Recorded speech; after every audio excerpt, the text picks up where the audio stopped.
Welcome to Revenge Report. Don't forget to hit that like button and subscribe for more. Let's dive in. I'm 32, been in the security game for over a decade now, and somehow, every year it gets more intense. I work as a security consultant, high risk, high reward. I've bounced from one corner of the world to another, making sure billion-dollar deals and shady transactions don't end up in bloodshed. You'd think I'd be used to the adrenaline by now, but every day it's like a little piece of me is chipped away. The job's tough, but it's the only thing that makes sense to me. What doesn't make sense? My father, James Calloway, the real estate mogul who made it to the top and never looked back. People know him, respect him, some might even fear him. He built an empire on sheer power. And me? I was supposed to be his legacy, but not the way I am now. He wanted me in his world. Suits, deals, dinners that would make your head spin. Instead, I'm chasing people through alleys, making sure no one gets hurt in the crossfire of his associates' games. That's not the life he envisioned for me. And somewhere deep down, I'm not sure it was the life I wanted either. Growing up, his approval was like oxygen, necessary to survive. But it never came, not really. Every time I got close to making him proud, he found a way to make me feel like I wasn't enough. A weak move here, a slip up there. He thought I could do better, be better. I guess his idea of better was making me part of his high-powered world of investment portfolios and multi-million-dollar projects, not chasing threats in third-world countries, and definitely not being a woman in a man's world. He hated that. Probably still does. But here I am, running operations, managing security teams, tracking down criminals before they get too close to a target. I've earned my spot, and I know it's tough, but it's mine. It's also the only thing I've got that's mine. Tonight's the thing that's been hanging over me, a family dinner, the kind that's meant to remind me that I'm not part of the family anymore. My father's wife, Emily, made that clear the last time I came around. She doesn't care about my work, and frankly, she doesn't seem to care much about me either. My mother's death a few years ago changed everything. That loss cracked something open between me and my dad. After that, he remarried quickly, and suddenly, I was an outsider in my own family. Now, he's invited me to this dinner, and I can't help but feel there's more to it than just a let's catch up moment. He wants something. I just don't know what yet.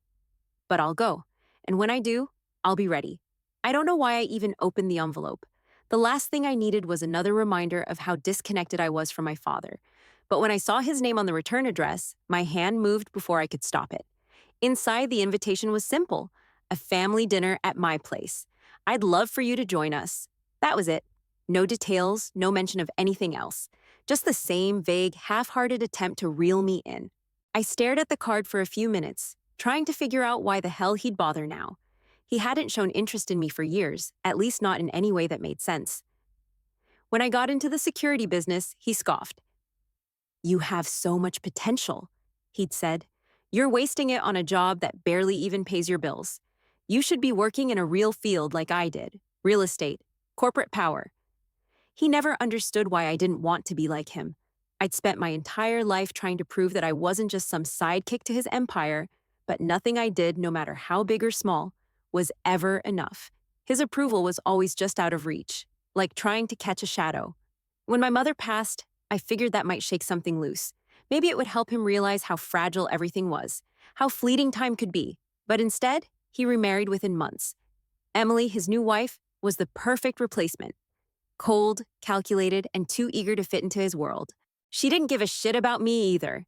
Every family event since then felt like an exercise in invisibility. I'd stand around at dinners, listening to them laugh and plan their next business ventures while I was just there. And now this, another dinner. I should have thrown the invitation out. There was no reason to go. But I couldn't help myself. Something about it gnawed at me. What did he want? Why now? What had changed in his life that suddenly made him want me there? Was it an attempt at some kind of reconciliation? Or was he trying to make me feel like an outsider again, like I was still the daughter who couldn't measure up? I picked up my phone and texted one of my few friends, the only person who didn't try to turn my world upside down. "Dinner at Dad's tomorrow. Thoughts?" Her reply was quick. "Go. You'll regret it if you don't, but don't be surprised if it's just another power trip." I could feel the tension in my jaw. She was right. I already knew that this wasn't about reconnecting. It wasn't about him caring for my career or my life. It was about something else, something I wasn't ready to figure out just yet. I'd walk in, play the game, and wait for him to show his hand. I didn't bother with a response to my friend. Instead, I dialed my father's number. His voice picked up immediately, smooth, rehearsed, like he had been waiting for this. "Good to hear from you, Liz," he said, his tone just short of too cordial. "I'm glad you'll be joining us tomorrow." "Don't get too excited. I'm just showing up. No promises after that." He chuckled, the sound fake and strained. "I'm sure you'll find it worthwhile." I could hear Emily in the background, faintly, but enough to know she was there, probably with a glass of wine in hand, leaning into whatever power dynamic they were working on now. "I'll be there," I said. "See you tomorrow." The call ended, but I didn't feel any better. I didn't feel anything. It wasn't the first time I'd agreed to something like this. Each time, I thought maybe it would be different, that somehow the cracks in our relationship would heal. But nothing ever changed. Not really. And deep down, I knew this dinner would be no different. Still, I found myself preparing for it, picking out a dress I knew would put me in the right headspace. I didn't need to fit into their world. I knew how to fake it. I just needed to figure out what my father wanted. Because he wanted something. He always did. The dinner was at a restaurant so exclusive that I'm pretty sure you needed a personal invitation just to step foot inside. The kind of place where the chandeliers looked like they were designed by someone with a very expensive taste and very little regard for subtlety. You know the type. Lavish, gleaming, everything over the top. The kind of place my father thrived in. I showed up on time, not that it mattered. My father was always the first to arrive at these things, but he barely even glanced at me when I walked in. He was too busy greeting his guests like they were kings, nodding to a table of suited men and women who didn't even spare me a second glance.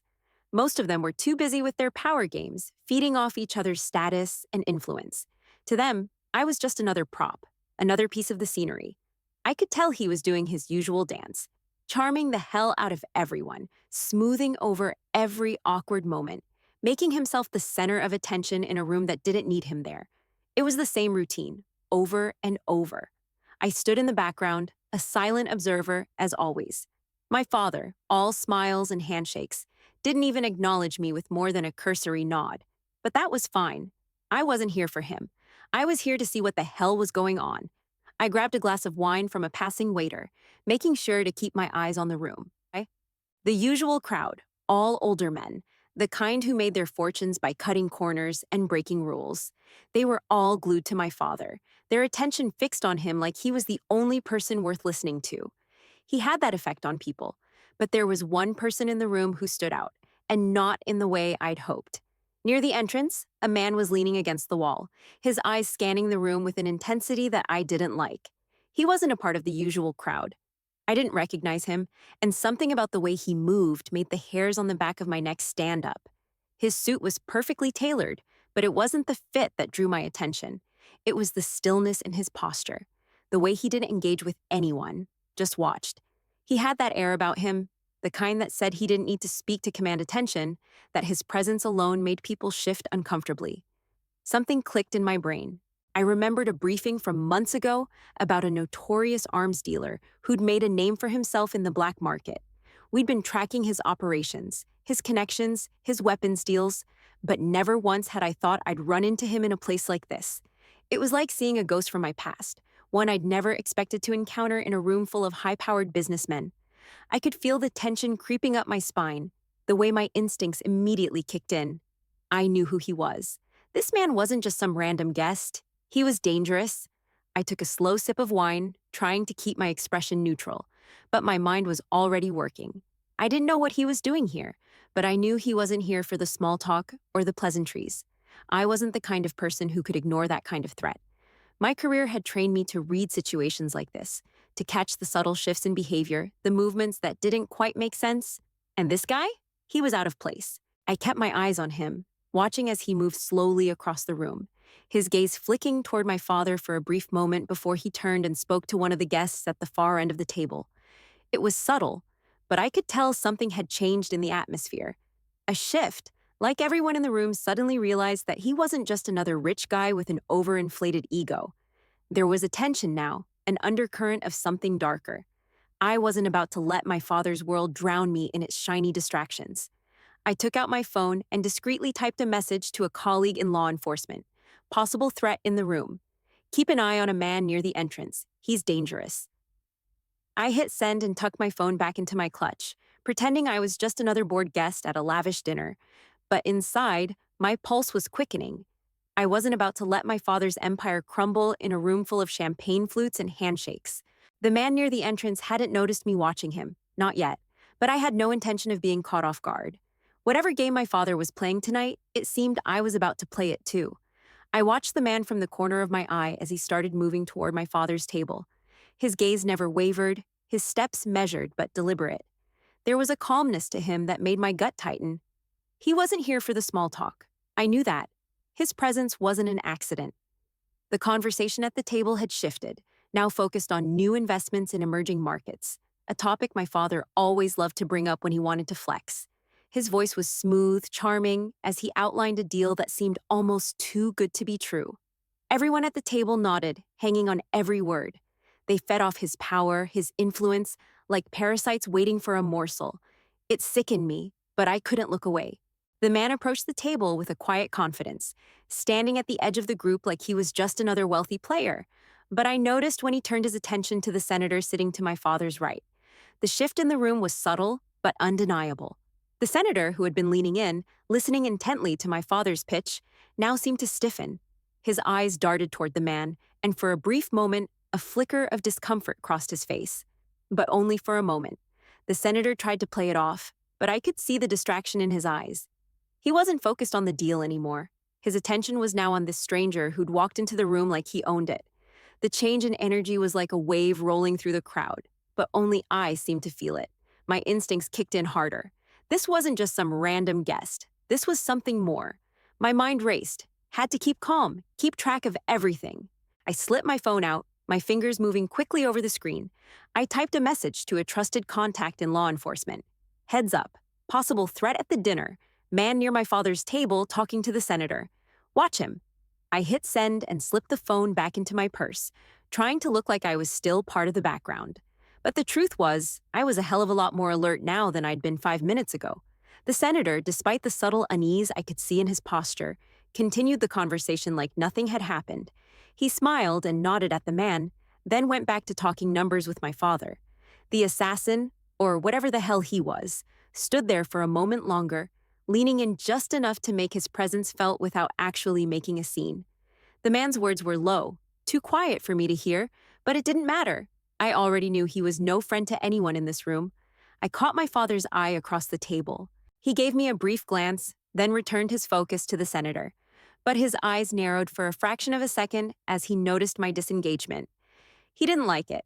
He never liked it when I wasn't hanging on his every word. But this wasn't the moment to give a shit about his irritation. I took a step back, turning my attention to the room again, watching the man closely. I noticed his gaze flicking between the senator and my father, reading them like a chessboard. I'd been in enough high-stakes situations to recognize when someone was sizing up their target. This was one of those times. The rest of the dinner carried on, but it felt different. My father was still deep in negotiations, his usual smug self. He wasn't paying attention to anything but the deal unfolding in front of him. He hadn't noticed the tension, the undercurrent of danger that had swept through the room. But I had, and I wasn't about to let my father's game blind me to what was happening right in front of me. Not again. My phone vibrated in my purse, the subtle buzz cutting through the low hum of conversation. I slipped it out, careful not to draw attention, and saw the message from my contact. Confirmed. He's linked to the syndicate. Assassin. Move fast. My stomach tightened. My instincts had been right. This wasn't just some random disruption. It was a full-blown hit. And the target? The senator. I glanced up from my phone. The assassin was still talking to the senator, leaning in close, too close. His voice was low, the words exchanged like a silent transaction. I could see the senator's posture shift, the tension in his shoulders telling me everything I needed to know. Something was wrong. I didn't waste a second. My thumb hovered over my screen. Then I quickly typed a message to the senator's bodyguard. Move the senator. Now, it wasn't a question, it wasn't a suggestion. It was an order. The urgency in my chest was screaming, and I knew I had to act before the situation escalated further. I sent the message and slid the phone back into my bag, forcing myself to breathe evenly.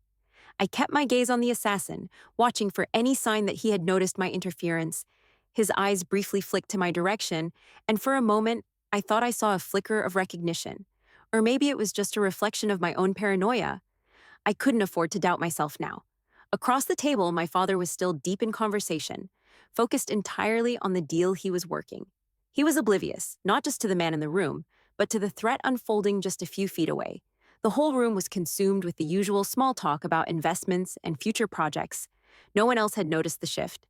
No one else had seen the subtle change in the atmosphere. The senator, seemingly unaware of the looming danger, began to stand, his bodyguard following suit. My heart skipped a beat. They were moving, and the assassin, who had been standing like a shadow, shifted too, taking a step toward them. He didn't look directly at me, but I could tell he knew something had changed. He was watching, waiting for the right moment to strike. The senator and his bodyguard were just a few paces away from the exit when two men in suits appeared at the door to the hallway. They weren't just blocking the way, they were intercepting. The assassin's eyes narrowed as he slowed his approach, clearly calculating his next move. I could feel the tension in my gut like a drumbeat, each thud louder than the last. The pieces were moving fast now, and I had no idea what would happen next. I watched the room shift again. The people at the table continued talking, but now there was a new undercurrent of energy, a low buzz that seemed to come from nowhere. My father had finally noticed me, his eyes flicking over briefly, his jaw tightening at the sight of me not participating in the conversation. He didn't like that I wasn't paying attention to him, but I wasn't going to waste a second trying to placate him. The bodyguard whispered something to the senator, who nodded in response, and I saw them make a move toward the door. My pulse quickened, and I fought the urge to stand up, to rush over, to do something more. I had to stay in control. I had to keep my face neutral. If anyone saw the panic in my eyes, I would blow this whole thing wide open. The assassin was still in the room, now backing off, but I could feel his focus intensifying. He didn't like being out of control, and from where I was sitting, I knew he wasn't going to let this go easily. My father, still completely oblivious, was deep in a conversation about a real estate deal that no one else in the room cared about. I could barely hear the words anymore. The room had narrowed down to just me, the assassin, and the bodyguard moving toward the exit. Everything outside the immediate space felt irrelevant. My focus was razor sharp. Then, a shift in the air. A slight change in the rhythm of the room.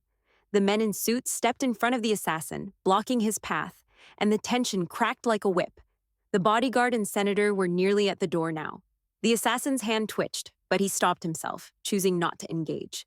Not yet. I let out a breath I didn't know I was holding, but I didn't relax. Not yet. The danger wasn't over. It was only just beginning. The next morning, I was sitting at my kitchen table when the knock came. I didn't need to look through the peephole to know who it was. INTERPOL. I'd been expecting it. I opened the door, and two agents in plain clothes stepped inside. One of them flashed his badge. The other simply looked like someone who'd seen too much. "Liz Calloway?" the lead agent asked.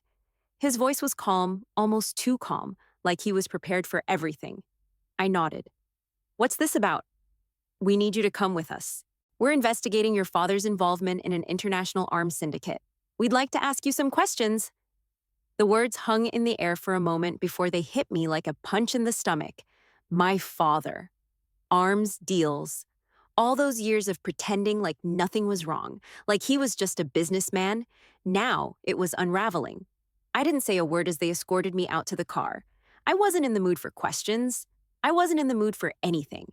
My mind was focused on one thing: the dinner, the assassin, the senator.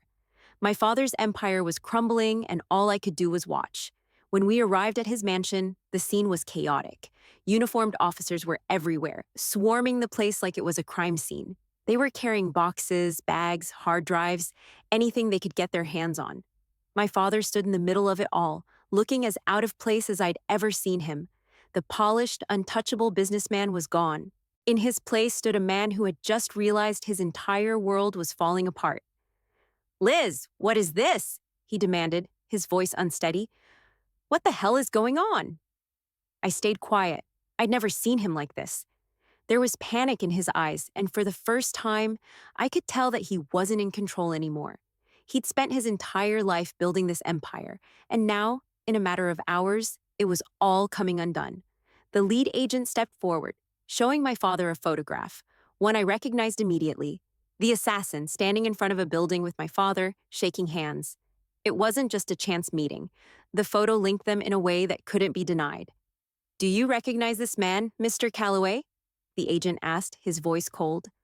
My father stared at the picture, his face draining of color. He opened his mouth, but the words didn't come out.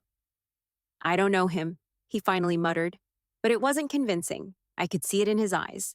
The disbelief, the denial. This was the man who had spent his life convincing himself that he could control everything. And now, with the weight of the evidence piling up around him, he couldn't even lie to himself anymore. The agent didn't flinch. We have multiple sources, Mr. Calloway, multiple pieces of evidence that point to your involvement in these deals. Weapons, people. You knew. You just didn't think we'd catch up to you. The air in the room seemed to shrink as the full weight of it hit him. He glanced at me, and for the first time, I saw something other than disdain in his eyes, something like regret, maybe even fear. But it didn't matter. I didn't have to fix this for him. Not anymore. I stood in the corner, silent, watching as the officers continued to seize documents, files, everything that could tie him to the syndicate. It wasn't my job to protect him anymore. I had saved lives last night, and I'd done what I had to do. But my father wasn't going to understand that. He would never understand why I did what I did, why I chose to act, to stop a plot that could have killed more people than just the senator. His empire, his carefully constructed life, was being taken apart piece by piece, and there was nothing I could say to make him see the bigger picture. Liz, he said again, more urgently now, you know I didn't do anything. You know I didn't. I cut him off. You don't get to say that anymore. He flinched, and for a second I saw him, really saw him, as a man who had spent his whole life trying to control everything, including me. But I wasn't that girl anymore. I saved people last night, I said, my voice steady. I did what needed to be done. You've always taught me to be decisive. Well, this is me being decisive. I turned away, walking toward the door. His world was crumbling, but it was his fault, not mine. And for the first time in my life, I was okay with that. I didn't want to go to his mansion. The place felt colder now, empty despite the grandeur. But when the call came, I knew I couldn't avoid it forever. My father was still a man who thought he could control everything, even when he was backed into a corner. When I stepped into the foyer, I could hear his voice, sharp and demanding. He was pacing back and forth, his phone clutched in one hand like a lifeline. The second he saw me, the anger in his eyes was enough to make me take a half step back. Liz, he spat, his tone venomous. What did you do? I stayed silent, just looking at him. I didn't need to explain myself anymore. The mess he'd created was out of my hands. But he wasn't done. You've ruined everything, he continued, pacing again, his voice rising. You think you're better than me? That you know more than I do? He threw his hands up in exasperation. I built this empire from nothing, and now you've torn it down in one night. His words hit harder than I expected. The man who had never cared to understand me now expected me to shoulder the blame for everything. But I wasn't the one who made those choices. He was. I let out a breath, steadying myself before I spoke. It wasn't me, Dad, I said, my voice calm but firm. It was your choices, your deals. You've been playing this game for years, thinking you could outrun the consequences. But now they've caught up with you. He stared at me like I had just slapped him. For a second, I thought he might explode. But the look in his eyes told me something different, a flicker of something deeper. Maybe regret, maybe fear. Maybe it was just the last shred of his arrogance. You don't get it, he muttered, his hands shaking. I did what I had to do to stay on top, to protect everything we've worked for. He looked at me like I was the one who had betrayed him. You've always been a soldier, Liz. A soldier who didn't question orders. You're supposed to be loyal. But now you've turned on me. I felt a knot form in my stomach, but I didn't back down. I wasn't that person anymore. I wasn't the daughter who took his shit and stayed silent. I chose a different path, one with integrity, a path he would never understand. Loyalty? I asked, raising an eyebrow. You don't get to demand loyalty when you've been lying to everyone around you. You think I'd help you cover this up? Help you bury the truth? I'm not a soldier anymore, Dad. I'm not your soldier. He was breathing heavy now, the frustration on his face turning into something darker.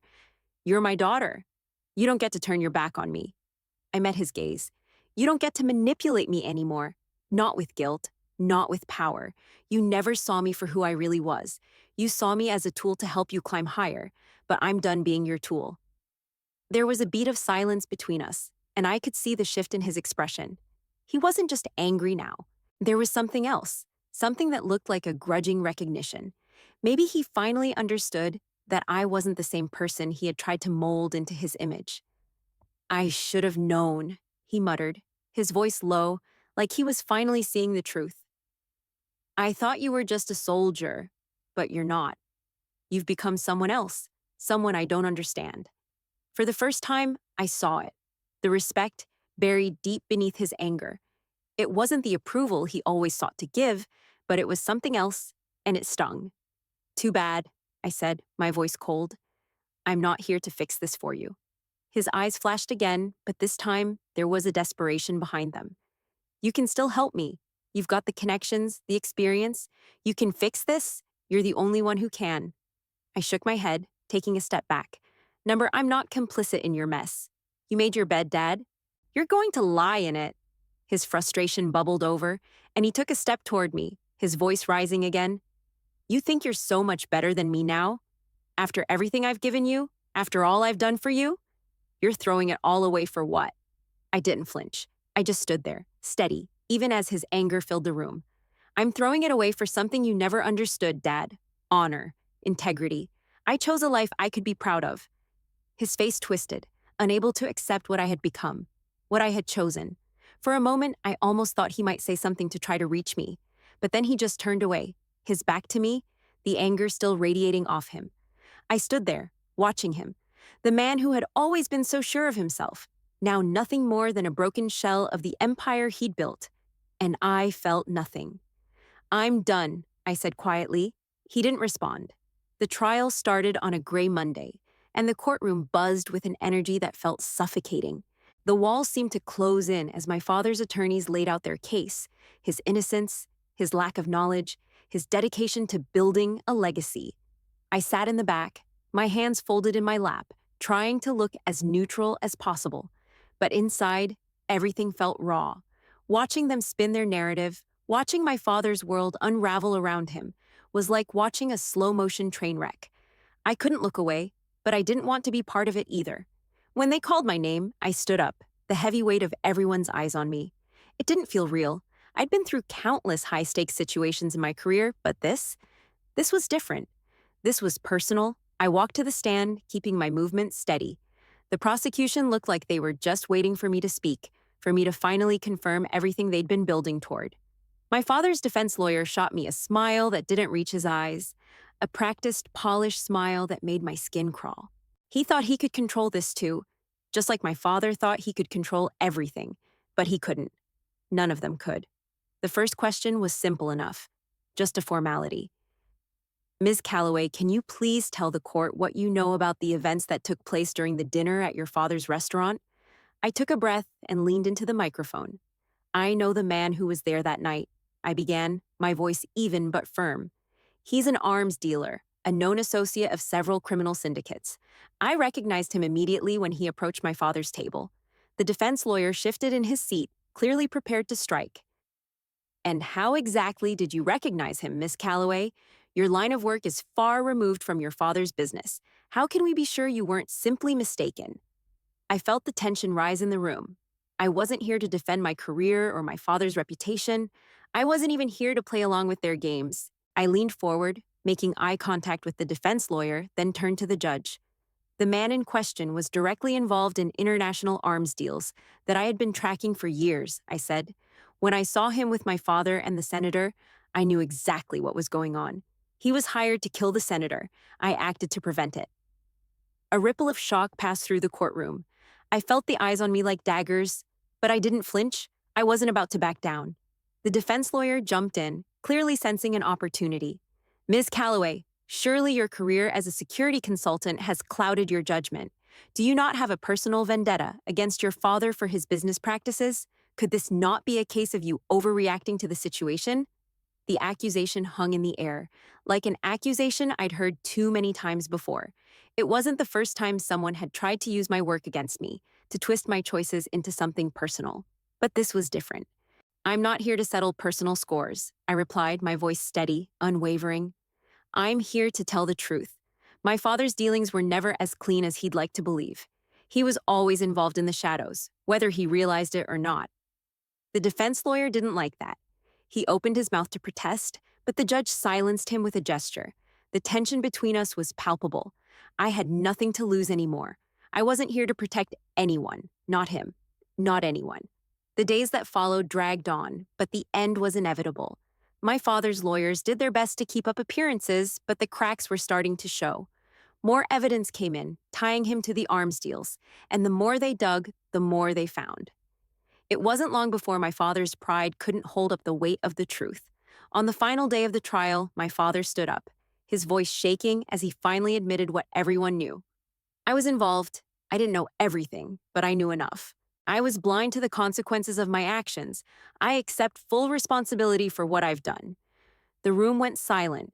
The prosecutor's team leaned back, satisfied. The defense lawyer looked like he'd just been punched in the gut. And my father? He looked like a man who had just realized everything he'd spent his life building had crumbled beneath him. I didn't know what to feel. Sadness, relief, anger. It all mixed together in a way that made my chest feel tight. I had saved lives that night, and I had done what was right. But this? Watching my father fall apart, watching him admit to everything, it didn't feel like a victory. As he was escorted out of the courtroom, his head down, his empire shattered, I couldn't shake the feeling that he'd never really understood me, that in the end, I wasn't the failure he always thought I was. I was the one who'd done what needed to be done, and he was the one left alone in the wreckage of his own choices. A year had passed since the trial. I didn't think about it much anymore. The days blurred together, one high-risk operation after another, and I was too busy to look back. My work had only grown more demanding, more complex. I was respected in my field now, more so than ever. My name had become synonymous with decisive action, with navigating the kind of danger most people would never dare to face.